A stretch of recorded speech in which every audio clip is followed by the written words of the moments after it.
So hey guys, यो चाहिँ मेरो लाइफको सायद पहिलो भ्लग नै भयो होला है। अनि यो चाहिँ मेरो पिसी बिल्डको बारेमा हो। सो मैले एउटा पिसी बनाउने चाहिँ धेरै समय अगाडिदेखि सोचिरहेको थिएँ, तर सबै कुरा मिलाउँदा ओर्दा अहिले चाहिँ ठ्याक्क टाइम पनि मिल्यो। सबै कुरा मिलेपछि मैले ठ्याक्क पिसी बनाउने सोचेँ है। सो सामानाको त टन्ने नै भइसक्यो, 7-8 दिन भयो होला। बट मैले भर्खर आज मात्र जोड्न गइरहेको छु सबै कुराहरू। मेरो पहिला चाहिँ म्याक थियो हैन, अनि म्याकमा म जे काम गर्छु, म डिजाइनको काम गर्छु है, ग्राफिक्स डिजाइनिङ ओभरअल हैन। प्रिमियर प्रो, फोटोसप है, हार्डकोर फोटोसप, म यही कामहरू गर्ने हो। सो मलाई चाहिँ एउटा वर्किङ स्पेस चाहिएको थियो हैन, एउटा प्रपर सिस्टम अनि एउटा वर्किङ स्पेस। अनि त्यसलाई बनाउनुको लागि चाहिँ हल्का समय लाग्यो। अनि मैले म्याक लिएँ हैन, अनि म्याक लिएँ, तर म म्याकमा खासै सिफ्ट हुन सकेन। मेरो सेकेन्डरी ल्यापटप अझै पनि विन्डोज नै छ हैन, अनि खासै अर्थ भएन त्यो लिएको। अनि त्यही भएको हुनाले चाहिँ मैले अब एउटा सिस्टम बनाएर, अनि सिस्टम भएपछि अब आफ्नो तरिकाले काम गर्न पनि सक्यो। अनि एउटा ड्रिम पनि थियो हैन, सबैको ड्रिम हुन्छ, जो टेकमा अलिकति छ, जो गेम खेल्छ अलिअलि हैन, उनीहरूको सबको ड्रिम हुन्छ एउटा दामी पिसी बनाएर चट्ट सेटअप बनाएर बस्ने है त। अनि सो मेरो पनि त्यही हो। Overall I am just a boy है। अनि त्यसपछि त्यही हो, अब त्यही सोच्यो। अनि त्यसपछि मैले बनाउन ट्याकटुक बनायो अरे, अनि सामानहरू सब अहिले सब रेडी छ हैन। मेरो कुर्सी चाहिँ आएको छैन, अरू कुराहरू आइसकेको छ। अनि सो अब चाहिँ अनबक्सिङ गरेर ट्याक्क राखौँ भन्ने सोच हो हैन। सो त्यसको लागि चाहिँ सुरुमा म मोनिटरलाई हेर्नु पऱ्यो। सो मेरो मोनिटर चाहिँ यहाँ छ, डुवाको। सो खासै नाम सुनेको छैन होला यसको, मैले पनि खासै सुनेको त थिएन, तर राम्रो छ भनेर रिकमेन्डेसनहरू आयो। अनि बजेटमा पनि ठ्याक्कै त्यो दाममा यो बेस्ट नै थियो हैन। अरू स्पिक्स खासै भन्दा राम्रो मैले भेटेन पनि, अनि त्यही भएको हुनाले नै मैले डुवाको लिएँ। So let's get it here. यसलाई सुरुमा खोल्नु पर्ने भयो हैन, एउटा चाबी चाहियो यसको लागि।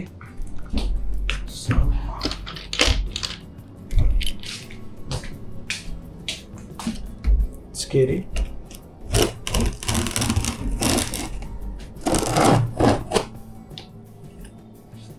सो मैले एकचोटि बाहिरको कभर खोलिसकेपछि चाहिँ यसभित्र रहेछ मोनिटर चाहिँ। सो मोनिटर चाहिँ मैले निकालिसकेँ होइन। अब यसमा माउन्टहरू सेट गर्नुपर्ने छ। सो यसको लागि चाहिँ यिनीहरूले यो सायद टेबलमा राख्ने थियो होला।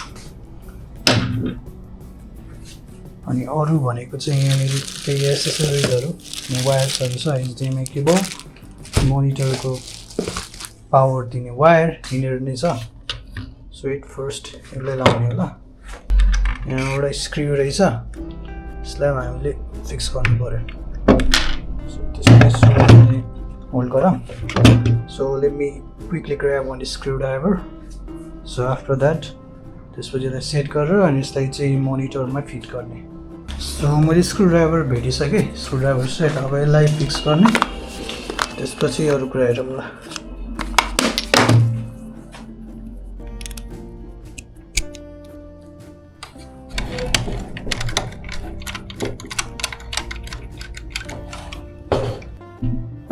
सो नाइस, लुक्स नाइस हैन।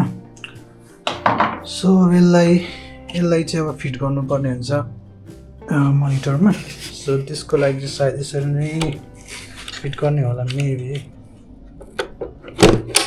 Okay, easy and quick. Anyways मेरो मोनिटर लगभग सेट भयो। So let me tight screw again. So tight नै छ। यो माउन्ट खोल्नलाई यहाँबाट रहेछ। ओके, लेट्स लुक्स नाइस यार, दामी मिठो हैन। सो अब यहाँ पाउने अरू कुराहरू भनेको एचडिएमआई के भयो, पावरको लागि भयो। यसलाई अब अलिक नचलाउँदा हुन्छ। So let me clear this mess again.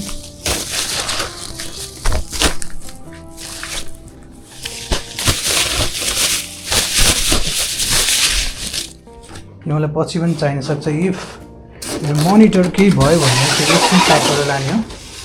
So यसलाई धेरै फोर्स नगरौँ, मैले एकछिनमा मिलाउँला। अनि अर्को कुरा गर्दाखेरि चाहिँ यसलाई पनि साइडमा राख्छौँ। see this tomorrow. Okay. So त्योभन्दा अगाडि चाहिँ मैले के एसेसरिजहरू ल्याएको छ त्यो पनि हेर्नुपर्ने हुन्छ. सो अब यो एसेसरिजहरू खोल्नुभन्दा सुरुमा चाहिँ म्याट हो. सो हे यो चाहिँ किबोर्ड भयो. So let's keep this here. So त्योभन्दा अगाडि चाहिँ मेरो time laughs.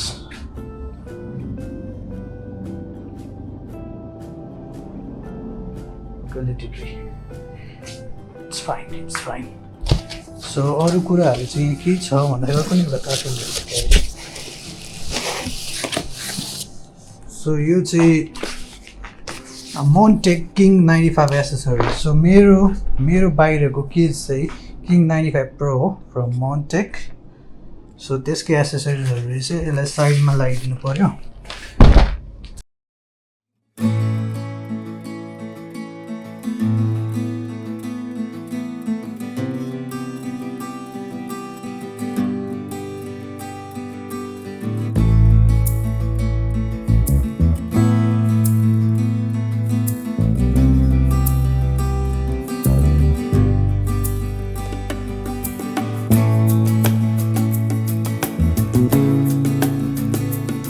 So this is the final look of my system. So सबै कुराहरू सेट गर्नु, सबै कुराहरू आउनु समय पनि लाग्यो. अनि मेरो सुरुमा चाहिँ मैले त्यो पिसी अनबक्स गरेर बनाउँदाखेरि गेमिङ चेयर आएको थिएन. So this is my gaming chair. अनि लास्ट कम्फर्टेबल पनि रहेछ. मलाई यति साह्रो कम्फर्टेबल थियो जस्तो लागेको चाहिँ थिएन. अनि त्यसपछि म यो भिडियो चाहिँ अब लास्टतिर पनि आइसक्यो. अनि म यसमा चाहिँ अब मेरो हरेक कम्पोनेन्टलाई प्राइस कति परेको थियो त्यो बारेमा म भन्छु होइन. यसमा के कुराहरू छ त्यो कुराहरूको बारेमा चाहिँ म भन्छु. दिस इज माई मेन भनौँ न. अब सिस्टमको मेन कुरै त्यही हो होइन. अनि सो फर्स्टमा चाहिँ मदरबोर्डको कुरा गरौँ है. मदरबोर्ड चाहिँ यहाँबाट देखिँदै होला. यो एमएसआईको मदरबोर्ड हो है. अनि यो चाहिँ अब एमएसआई प्रो X870E PY5 भन्ने मदरबोर्ड हो. सो त्यसपछि अर्को प्रोसेसरको कुरा गर्दाखेरि चाहिँ मैले यसमा Ryzen 9 7950X3D हालेको छ होइन. अनि मैले चाहिँ अब Ryzen 9 9000 पाला सिरिजमा पनि जानु सक्थेँ. तर अब त्यसमा चाहिँ मलाई गेमिङ भन्दा पनि ओभरअल प्रोडक्टिभिटीदेखि लिएर सबै कुराहरू चाहिएको हुनाले मैले चाहिँ यो प्रोसेसर चुज गरेँ. अनि प्राइस पनि दुइटैको लगभग सिमिलर थियो. अनि मैले अब ग्राफिक्स कार्ड चाहिँ यहाँनिर देख्न सक्नुहुन्छ होइन. ग्राफिक्स कार्ड चाहिँ मेरो कलरफुलको हो. कलरफुलको 5080 Neptune. सो यो चाहिँ वाटर कुल्ड भयो होइन. यसको रेडिएटर चाहिँ तल माउन्टेड छ. सो हल्का एउटा प्रब्लम पनि आएको थियो. मलाई खासै रेडिएटर तल चाहिँ राख्नु मन थिएन. त्यही पनि सो यो टोटली वाटर कुल्ड भएकोले एयर रोल्सहरूको प्रब्लम आउँदैन भन्ने टाइपको कुरा भयो होइन. अनि सो अहिलेसम्म कुलिङ पनि राम्रो छ. मैले गेमहरू पनि हेरेर खेली पनि सकेँ होइन. अनि सो मैले यसमा ऱ्याम चाहिँ 16 GB को हालेको छु दुइटा होइन. सो यो चाहिँ 6000 MHz को है. अनि CL30 सिरिज भयो. यो चाहिँ ऱ्याम स्पेसियल सिरिज हो. अनि त्यसपछि एसएसडी चाहिँ मैले 1 TB को हालेको छ. सो एसएसडी 1 TB को एडलिङ्कको हालेको हो. अनि पावर सप्लाई चाहिँ अब यसमा चाहिँ पछाडिपट्टि चाहिँ हुन्छ होइन. यसको दुईवटा च्याम्बर छ. सो पछाडिपट्टि चाहिँ पावर सप्लाई छ. सो पावर सप्लाई चाहिँ मैले 1000 वाटको हालेको छ. अनि क्याबिनेट चाहिँ अलिक महँगो पऱ्यो मलाई. अनि यो चाहिँ मोन्टेकको यहाँ माथि लेखिरहेछ मोन्टेकको किङ 95 प्रो हो होइन क्याबिनेट चाहिँ. अनि त्यसपछि कुलर चाहिँ मैले डार्क फ्ल्यासको युज गरेको छु. यहाँ छ कुलर. अनि यसको माथि छ फ्यानहरू चाहिँ होइन. डार्क फ्ल्यासको DN360D विथ टेम्परेचर डिस्प्ले भनेर आउँछ यो चाहिँ कुलर चाहिँ. अनि त्यसपछि मोनिटरको पनि कुरा गरौँ है. यसपछि चाहिँ मोनिटर चाहिँ मैले डुवाको किनेको छ होइन. 27 इन्चको 240 MHz को 240 Hz को है. 2K IPS डिस्प्ले भन्छ यसलाई. अनि त्यही हो. मैले अनि यहाँनिर चाहिँ कुलरकोमा चाहिँ मैले यो इलिमिनेट हुने केबल्स युज गरेन. मैले चाहिँ 24 पिनको लागि चाहिँ युज गरेँ होइन. सो यहाँनिर छ त्यसको. सो एसेसरिजहरूको कुरा गर्दाखेरि चाहिँ मैले माइक लिएको छ एउटा. सो यो माइक चाहिँ मोना भन्छ सायद यसलाई. मोनाको हो होइन. अनि त्यसपछि यसको प्राइस चाहिँ मलाई 9500 परेको थियो. सो 100 XR सिरिज के भन्छ फुल्ली RGB. अनि त्यसपछि मैले कन्ट्रोलर पनि एजाजकै लिएको छु होइन. अनि यो एजाजकै कन्ट्रोलर भइहाल्यो. अनि यसको प्राइस पनि लगभग 6000 जस्तो आएको थियो। अनि माउस पनि मैले एजाजकै लिएको छ अनि यसको पनि प्राइस 6000 नै हो होइन। अनि किबोर्डको कुरा गर्दाखेरि पनि यो पनि एजाजकै किबोर्ड हो है। अनि यसको पनि प्राइस मैले त्यस्तै 8000 सायद पे गरेको थिएँ होइन। सो यो चाहिँ मेरो ओभरअल सिस्टम भयो। So this is how it looks है ओभरअल हेर्दाखेरि। अनि मैले सक्दो केबलहरू चाहिँ हाइड गर्न कोसिस गरेको छ, त्यही पनि कुनै केबलहरू चाहिँ अलिकति मेसी देखेछ, तर यो पछि चाहिँ म सक्दो ट्राई गर्छु होइन मिनिमलिस्टिक बनाउनुको लागि। सो ओभरअल हेर्दाखेरि चाहिँ this is how it looks है। सक्दो क्लिन छ। एन्ड सो फ्युचरमा अब मलाई खासै अपडेट गर्ने त अब परिहाल्दैन होला, तर आई गेस अलिकति समयपछि चाहिँ मैले एउटा एसएसडी चाहिँ फेरि थप्नुपर्छ जस्तो लाग्छ होइन। अनि सो ऱ्यामहरू यताउति सबै इधर त राम्रै छ आई गेस 3-4 वर्ष 4-5 वर्ष केही पनि हुने छैन, अपडेटेड हुने नै छैन। अनि सो लास्टमा कुरा गर्दाखेरि चाहिँ मेरो यो गेमिङ चेयरको, so this is the gaming chair. So I bought this from Abhini store होइन, अभिनी स्टोरै हो नाम उनीहरूको। अनि I bought this from there. अनि यसको चाहिँ प्राइस मलाई